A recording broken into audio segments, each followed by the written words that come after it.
श्रीगणेशाय नमः। प्रणम्य शिरसा देवं गौरीपुत्रं विनायकं भक्तावासं स्मरे नित्यम् आयुः कामार्थसिद्धयेत्। प्रथमं वक्रतुण्डं च एकदन्तं द्वितीयकं तृतीयं कृष्णपिङ्गाक्षं गजवक्त्रं चतुर्थकं लम्बोदरं पञ्चमं च षष्ठं विकटमेव च सप्तमं विघ्नराजेन्द्रं धूम्रवर्णं तथाष्टमं नवमं भालचन्द्रं च दशमं तु विनायकम् एकादशं गणपतिं द्वादशं तु गजाननं द्वादशैतानि नामानि त्रिसन्ध्यां यः पठेन्नरः न च विघ्नभयं तस्य सर्वसिद्धिकरं प्रभो।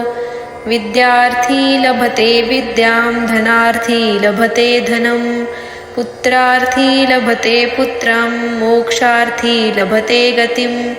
जपेत् गणपतिस्तोत्रं षड्भिर्मासैः फलं लभेत् संवत्सरेण सिद्धिं च लभते नात्र संशयः। अष्टभ्यो ब्राह्मणेभ्यश्च लिखित्वा यः फलं लभेत् तस्य विद्या भवेत् सर्वा गणेशस्य प्रसादतः। इति श्रीनारदपुराणे सङ्कटनाशनं नाम श्रीगणपतिस्तोत्रं सम्पूर्णम्। श्रीगणेशाय नमः। प्रणम्य शिरसा देवं गौरीपुत्रं विनायकं भक्तावासं स्मरे नित्यम् आयुः कामार्थसिद्धयेत्। प्रथमं वक्रतुण्डं च एकदन्तं द्वितीयकं तृतीयं कृष्णपिङ्गाक्षं गजवक्त्रं चतुर्थकं लम्बोदरं पञ्चमं च षष्ठं विकटमेव च सप्तमं विघ्नराजेन्द्रं धूम्रवर्णं तथाष्टमं नवमं भालचन्द्रं च दशमं तु विनायकम् एकादशं गणपतिं द्वादशं तु गजाननं द्वादशैतानि नामानि त्रिसन्ध्यां यः पठेन्नरः न च विघ्नभयं तस्य सर्वसिद्धिकरं प्रभो। विद्यार्थी लभते विद्यां धनार्थी लभते धनं पुत्रार्थी लभते पुत्रं मोक्षार्थी लभते गतिं। जपेत् गणपतिस्तोत्रं षड्भिर्मासैः फलं लभेत् संवत्सरेण सिद्धिं च लभते नात्र संशयः। अष्टभ्यो ब्राह्मणेभ्यश्च लिखित्वा यः फलं लभेत् तस्य विद्या भवेत् सर्वा गणेशस्य प्रसादतः। इति श्रीनारदपुराणे सङ्कटनाशनं नाम श्रीगणपतिस्तोत्रं सम्पूर्णम्। श्रीगणेशाय नमः।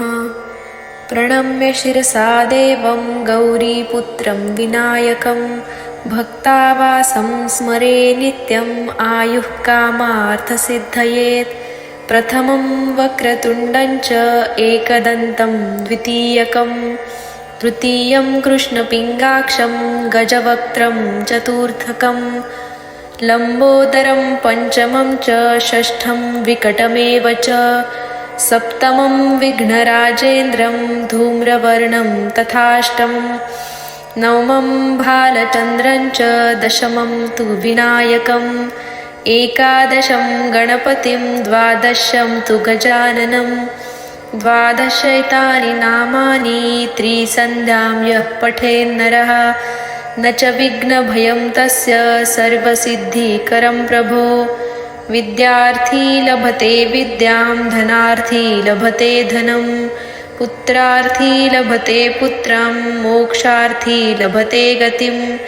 जपेत् गणपतिस्तोत्रं षड्भिर्मासैः फलं लभेत् संवत्सरेण सिद्धिं च लभते नात्र संशयः। अष्टभ्यो ब्राह्मणेभ्यश्च लिखित्वा यः फलं लभेत् तस्य विद्या भवेत् सर्वा गणेशस्य प्रसादतः। इति श्रीनारदपुराणे सङ्कटनाशनं नाम श्रीगणपतिस्तोत्रं सम्पूर्णम्। श्रीगणेशाय नमः। प्रणम्य शिरसा देवं गौरीपुत्रं विनायकं भक्तावासं स्मरे नित्यम् आयुः कामार्थसिद्धयेत्। प्रथमं वक्रतुण्डं च एकदन्तं द्वितीयकं तृतीयं कृष्णपिङ्गाक्षं गजवक्त्रं चतुर्थकं लम्बोदरं पञ्चमं च षष्ठं विकटमेव च सप्तमं विघ्नराजेन्द्रं धूम्रवर्णं तथाष्टमं नवमं भालचन्द्रं च दशमं तु विनायकम् एकादशं गणपतिं द्वादशं तु गजाननं द्वादशैतानि नामानि त्रिसन्ध्यां यः पठेन्नरः न च विघ्नभयं तस्य सर्वसिद्धिकरं प्रभो। विद्यार्थी लभते विद्यां धनार्थी लभते धनं पुत्रार्थी लभते पुत्रं मोक्षार्थी लभते गतिं। जपेत् गणपतिस्तोत्रं षड्भिर्मासैः फलं लभेत् संवत्सरेण सिद्धिं च लभते नात्र संशयः। अष्टभ्यो ब्राह्मणेभ्यश्च लिखित्वा यः फलं लभेत् तस्य विद्या भवेत् सर्वा गणेशस्य प्रसादतः। इति श्रीनारदपुराणे सङ्कटनाशनं नाम श्रीगणपतिस्तोत्रं सम्पूर्णम्।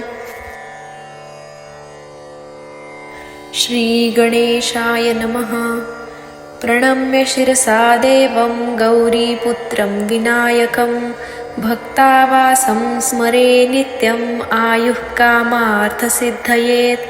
प्रथमं वक्रतुण्डं च एकदन्तं द्वितीयकं तृतीयं कृष्णपिङ्गाक्षं गजवक्त्रं चतुर्थकं लम्बोदरं पञ्चमं च षष्ठं विकटमेव च सप्तमं विघ्नराजेन्द्रं धूम्रवर्णं तथाष्टमं नवमं भालचन्द्रं च दशमं तु विनायकम् एकादशं गणपतिं द्वादशं तु गजाननं द्वादशैतानि नामानि त्रिसन्ध्यां यः पठेन्नरः न च विघ्नभयं तस्य सर्वसिद्धिकरं प्रभो।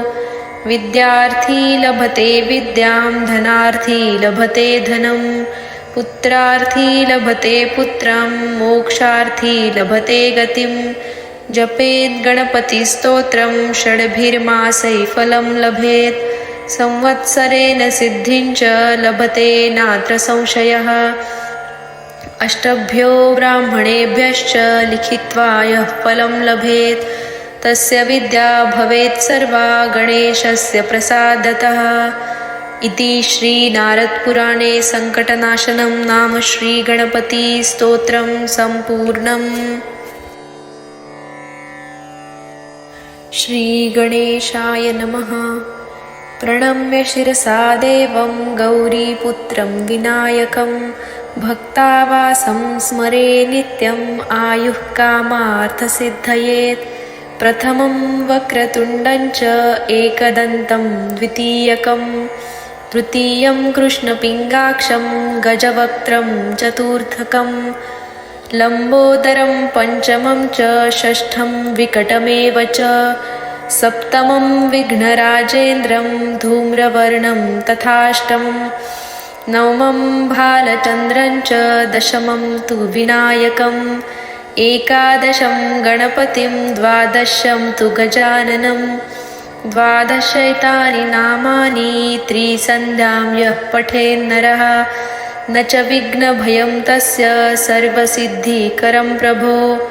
विद्यार्थी लभते विद्यां धनार्थी लभते धनं पुत्रार्थी लभते पुत्रं मोक्षार्थी लभते गतिं।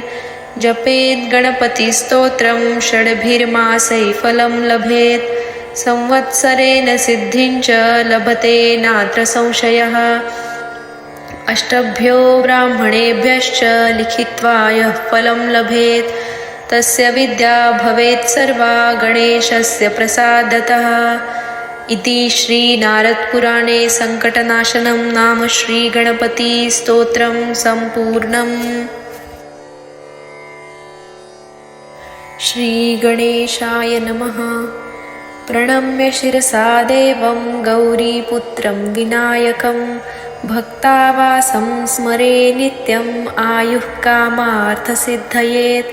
प्रथमं वक्रतुण्डं च एकदन्तं द्वितीयकं तृतीयं कृष्णपिङ्गाक्षं गजवक्त्रं चतुर्थकं लम्बोदरं पञ्चमं च षष्ठं विकटमेव च सप्तमं विघ्नराजेन्द्रं धूम्रवर्णं तथाष्टमं नवमं भालचन्द्रं च दशमं तु विनायकम् एकादशं गणपतिं द्वादशं तु गजाननं द्वादशैतानि नामानि त्रिसन्ध्यां यः पठेन्नरः न च विघ्नभयं तस्य सर्वसिद्धिकरं प्रभो।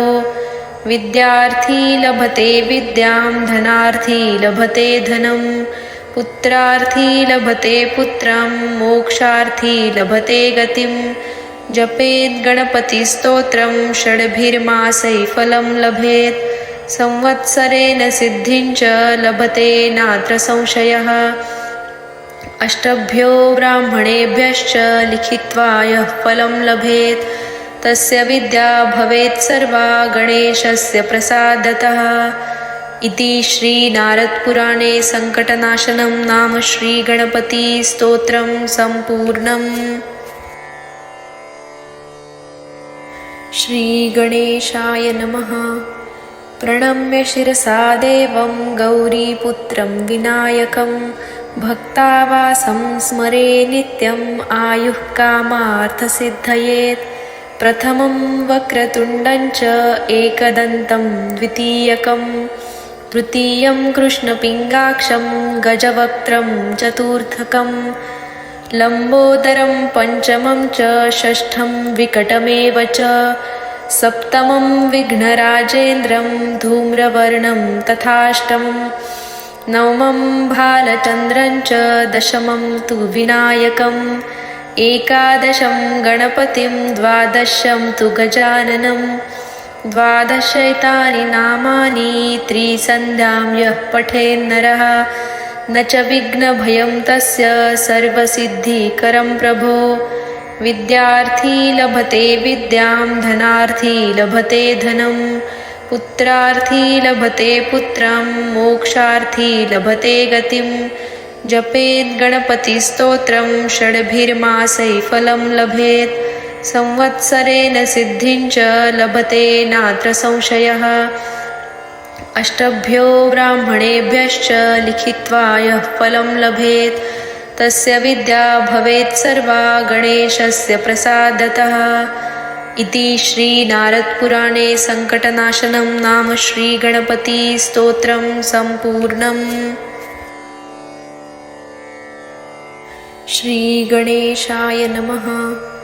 प्रणम्य शिरसा देवं गौरीपुत्रं विनायकं भक्तावासं स्मरे नित्यम् आयुः कामार्थसिद्धयेत्।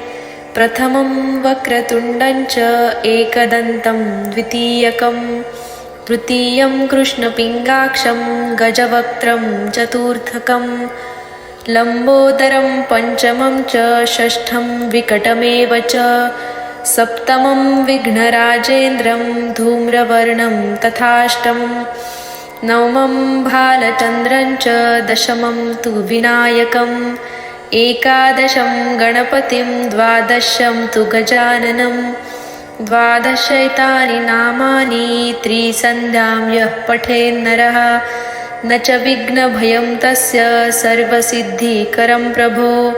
विद्यार्थी लभते विद्यां धनार्थी लभते धनं पुत्रार्थी लभते पुत्रं मोक्षार्थी लभते गतिं। जपेद् गणपतिस्तोत्रं षड्भिर्मासैः फलं लभेत् संवत्सरेण सिद्धिं च लभते नात्र संशयः। अष्टभ्यो ब्राह्मणेभ्यश्च लिखित्वा यः फलं लभेत् तस्य विद्या भवेत् सर्वा गणेशस्य प्रसादतः। इति श्रीनारदपुराणे सङ्कटनाशनं नाम श्रीगणपतिस्तोत्रं सम्पूर्णम्। श्रीगणेशाय नमः। प्रणम्य शिरसा देवं गौरीपुत्रं विनायकं भक्तावासं स्मरे नित्यम् आयुः कामार्थसिद्धयेत्। प्रथमं वक्रतुण्डं च एकदन्तं द्वितीयकं तृतीयं कृष्णपिङ्गाक्षं गजवक्त्रं चतुर्थकं लम्बोदरं पञ्चमं च षष्ठं विकटमेव च सप्तमं विघ्नराजेन्द्रं धूम्रवर्णं तथाष्टमं नवमं भालचन्द्रं च दशमं तु विनायकम् एकादशं गणपतिं द्वादशं तु गजाननं द्वादशैतानि नामानि त्रिसन्ध्यां यः पठेन्नरः न च विघ्नभयं तस्य सर्वसिद्धिकरं प्रभो। विद्यार्थी लभते विद्यां धनार्थी लभते धनं पुत्रार्थी लभते पुत्रं मोक्षार्थी लभते गतिं। जपेद् गणपतिस्तोत्रं षड्भिर्मासैः फलं लभेत् संवत्सरेण सिद्धिं च लभते नात्र संशयः। अष्टभ्यो ब्राह्मणेभ्यश्च लिखित्वा यः फलं लभेत् तस्य विद्या भवेत् सर्वा गणेशस्य प्रसादतः। इति श्रीनारदपुराणे सङ्कटनाशनं नाम श्रीगणपतिस्तोत्रं सम्पूर्णम्। श्रीगणेशाय नमः। प्रणम्य शिरसा देवं गौरीपुत्रं विनायकं भक्तावासं स्मरे नित्यम् आयुः कामार्थसिद्धयेत्। प्रथमं वक्रतुण्डं च एकदन्तं द्वितीयकं तृतीयं कृष्णपिङ्गाक्षं गजवक्त्रं चतुर्थकं लम्बोदरं पञ्चमं च षष्ठं विकटमेव च सप्तमं विघ्नराजेन्द्रं धूम्रवर्णं तथाष्टमं नवमं भालचन्द्रं च दशमं तु विनायकम् एकादशं गणपतिं द्वादशं तु गजाननं द्वादशैतानि नामानि त्रिसन्ध्यां यः पठेन्नरः न च विघ्नभयं तस्य सर्वसिद्धिकरं प्रभो। विद्यार्थी लभते विद्यां धनार्थी लभते धनं पुत्रार्थी लभते पुत्रं मोक्षार्थी लभते गतिं। जपेद् गणपतिस्तोत्रं षड्भिर्मासैः फलं लभेत् संवत्सरेण सिद्धिं च लभते नात्र संशयः। अष्टभ्यो ब्राह्मणेभ्यश्च लिखित्वा यः फलं लभेत् तस्य विद्या भवेत् सर्वा गणेशस्य प्रसादतः। इति श्रीनारदपुराणे सङ्कटनाशनं नाम श्रीगणपतिस्तोत्रं सम्पूर्णम्।